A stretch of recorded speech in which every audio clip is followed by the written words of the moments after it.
So I decided to fly into St. John's, Newfoundland for the weekend.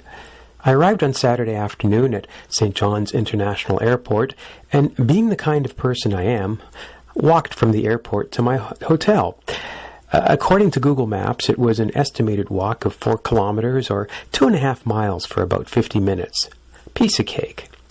About 2/3 of my route was along Portugal Cove Road. Coming from Toronto, I expected a paved sidewalk, or at least a paved shoulder. Well, Portugal Cove Road has gravel and sand shoulders to walk on, varying in width from 1 meter, that's about 40 inches, to about 61 centimeters or 24 inches, where in some parts you walk on the traffic side of an occasional knee-high guardrail put up to protect vehicles from mounting a sewage trough. So I'm walking and I notice the posted speed is 70 kilometers or 44 miles per hour.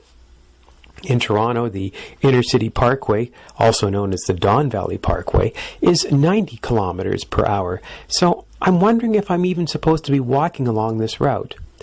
There were no other pedestrians in sight, so could Google be wrong? On the way, just to double check I was going in the right direction, I checked my trusty compass that I seldom go on trips without. It's discreet, packed small, and doesn't shout, "Hey, I don't know where I'm going or what I'm doing." Anyway, safety tip. Always walk on a roadway facing traffic. That way you can see what's coming or who's going to hit you. Something an elephant named Elmer told me back in elementary school. I managed to make it to the hotel safe and sound and saved myself a cab fare and gained a personal experience. So, did you know the blackbirds here are the size of a full-grown Pembroke Welsh Corgi? They are. Google it. Compare photos. There's definitely documentary evidence on it. Sunday morning until just about afternoon it rained, at which point I decided to make, or rather walk my way to Signal Hill from my hotel. To be honest, this was my goal for the trip. According to Google, the walking distance from my hotel was about 5 kilometers, or just a bit more than 3 miles, with a walking time of 1 hour, 10 minutes. The walk would take me along hopefully more pedestrian-friendly streets and roadways.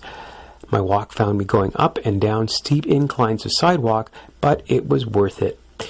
Although the official touristy parts of this historical site were closed, and the view and the areas to explore were magnificent.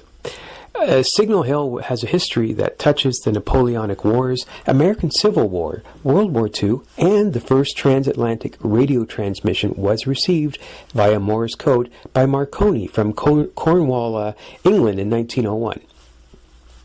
Cabot Tower was erected at Signal Hill in 1897 for a celebration of Queen Victoria's Diamond Jubilee and to commemorate the 400th anniversary of explorer John Cabot's landing.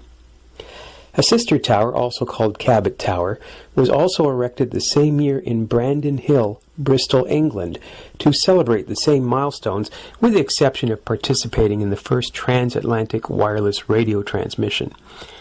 There are tons of photos of Signal Hill and both Cabot Towers, as well as more detailed history, so Google them. Instead, I decided to give you a not-so-common view of Cabot Tower. So here it is, in what I call the view from away.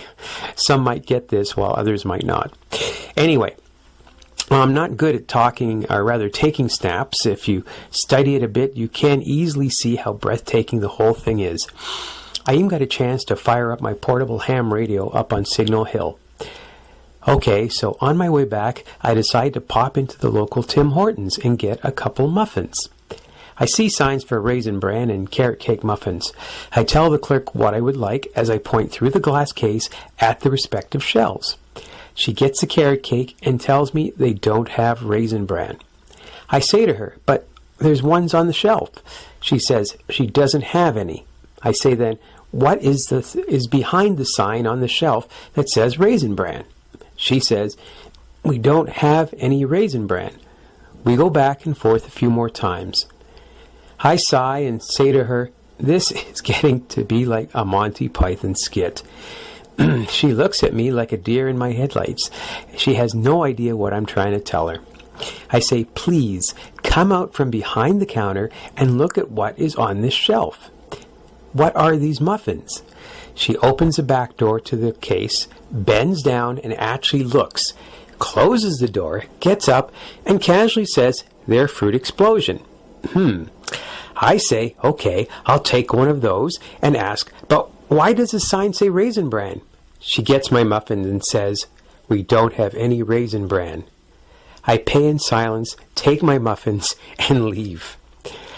Just as an aside, I also noticed the McDonald's here doesn't have the name below the arches. Is that new or unique to this place? Monday morning, and checkout time at the hotel is 11 a.m. Decided to walk back to the airport from my hotel. According to my Fitbit, it took just a little over 9,000 steps, and I actually survived the walk. Interestingly, there wasn't half as many cars on Portugal Cove Road, which was surprising, as I figured it being Monday there would be more traffic. During my walks, I've met about half a dozen pedestrians during my 3 days and have had interactions with people at the Super 8 Motel, the local Burger King, Tim Hortons, the Irving Oil Fuel Court, a Jiffy taxi driver, and the security people at St. John's International Airport. The people were all friendly and very chill, good people. St. John's is a slow-paced kind of place, definitely not fast-paced like Toronto. I enjoyed my trip and logged up another life experience. Thanks for watching.